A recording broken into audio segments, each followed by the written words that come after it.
Hello and welcome to Paydirt TV. I'm Dominic Piper. Today I'm joined by Andrew Haythorpe, Executive Chairman of Allup Silica. Andrew, thanks for joining us. Dominic, thanks. It's a pleasure to be here. Our subscribers and viewers won't have heard of Allup Silica probably because it's a brand new IPO you've brought to market. Why bring this project and this company to market now? Well, when we're bringing this company and this project to market now, it's actually 3 years now. So we actually started off looking for high purity silica 3 years ago, myself and another geologist friend. And as we were going through the search process globally, we did find it was actually difficult to find high purity silica where also you have a reasonable chance of mining and a reasonable chance of shipping and export. So it's like one of those aha moments where actually this commodity, even though it's abundant when you go down to the beach, at the local beach for example, you can't touch it of course from a mining perspective, and that's in fact what's happened in the world is a change in the dynamics of supply and demand. So 2 years ago, literally during COVID, a group of us got together and we were sitting around thinking, what do we do, what can we do? So we did some further research and we were able to identify some prospects in West Australia that we thought had some real potential. Part of that process was we also found some very old BHP drill logs. BHP went looking for silica sand at the time, it was way back in the day. However, the logs indicated high purity, very clean sand. And it's like, well let's go and see what that material looks like. So we went and had a look and grabbed some samples and put some initial samples in just to see what we're looking at. The results were very encouraging. So Allup Silica was really formalised, if you like, and came into existence almost 2 years ago to the day. And so you mentioned a little bit there about the silica sector. For viewers unfamiliar with it, and I must admit I'm largely unfamiliar with the space, what makes a good silica project? Good question. So basically we're looking at a situation where you have the global sand market, for want of a better term, and building sand's a big part of that. It's the second largest commodity in the world by trade and volume, second to water, funny enough. Now building sand has impurities and attributes and things that make it important for building. But then within the sort of sand patch, if you like, there's also high purity silica sand, and that is very high silica content, of course, but also very low iron content.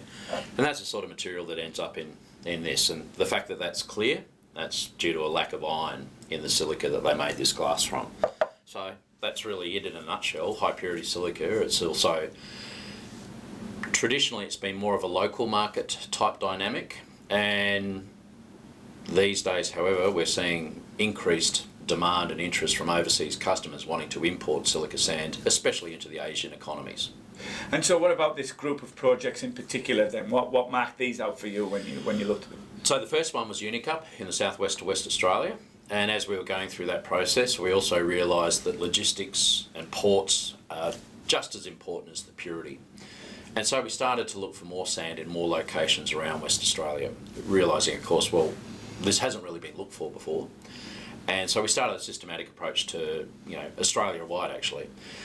And then we were subsequently able to identify a project up near Wyndham, Kununurra, in the very north of West Australia. And then more recently we've identified another project near Esperance with at least 2 potential sources of supply. So we sort of started to add ports and logistics into our search criteria for silica sand projects. So we currently have 4 projects which we're working on and advancing all 4 as best as we can, as we move forwards. Obviously raising some money through an IPO will help advance them projects. How are you looking at, how's the IPO going? What's the sort of structure of it? The IPO, it's a very clean, straight offer. It's the first time we've come to market, and the company's a very clean. We started it. There's no sort of legacy issues, if that makes sense. So very clean IPO. 25 million shares at 20 cents is what we're raising, so it's $5 million, and that's to satisfy the stock exchange, of course, with regards to a listing. We opened the prospectus just last week. Very encouraged with all the support that we've had from our broker as well as friends and family and general investors across Australia and in Europe and elsewhere. So we're about that far away from closing the offer to the public. And once you've closed that offer, you put yourself together to list, what's the plan from there? How will you spend that money? Very simple. With the 4 projects that we've got multiple drill campaigns planned, more sampling work of course, more metallurgical work, develop some bulk samples to start to respond to customer queries that we had as early as last year asking what sort of spec material can you deliver. Well, we think we can deliver very high purity, very low iron. So we'll send some bulk samples off and then start that process of working with the customers globally to then, of course, bring it towards sales contracts, feasibility studies, and then, of course, project implementation, and off we go. Off we go. Off we go indeed. So what's the timetable now for the listing then? You say you're close to closing the IPO. When do you expect to list? So the date that we've got for closing the IPO is on Friday this week. We're actually hoping that we might be able to close it a little earlier than that. And then with that timetable, we'd be looking to list mid-March on the ASX. Andrew, it's pretty exciting then to be so close to listing. What can investors expect for the rest of the year? For the rest of the year, Dom, we've got an action-packed program with the 4 projects moving forwards. So more drilling, additional resources to what we already have. Our initial 73 million tonnes will be improving the quality of that as well as the quantity of that at Unicup.